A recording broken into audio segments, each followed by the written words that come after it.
I'd like to speak about a petition we have about the fact that the fare shouldn't go up without accessible elevators, without a court enforceable agreement. Before that, I would like to solidarize myself with the demand coming from accessoride users, and which was spoken on so eloquently just now. The idea that there's fraud, that the MTA is saying there's fraud in accessoride, that the fraud is coming from here. Hello. The idea, oh, somebody might be abusing the system. The people who are being abused by the system are the people who are relying on accessoride trying to use it. That's who's really being abused. Don't cut a curb, don't cut e-hail, don't cut accessoride.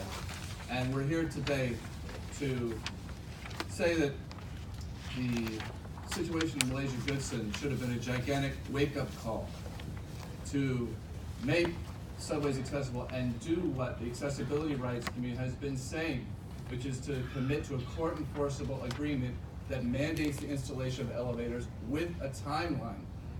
And what we're getting instead, while there is a new budget with $20 billion for the subway, is a crackdown on fare beaters, so-called, and cops in the subway. We don't want NYPD in the subway and racist stop and frisk in the subway. We want elevators and accessibility. And we have been in talks with city council members.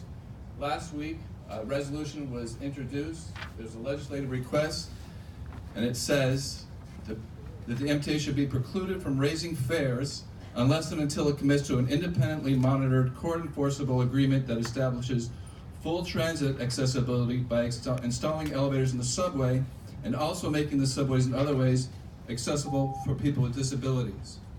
For those of you watching on YouTube, we established an online petition to accompany this demand. You can Please find conclude it your remarks. at our Facebook page, the People's MTA. And I would just like to say that this is an issue of rich against poor. The subway, the stations that have the elevators and summarize your escalators are the subways that serve the rich communities.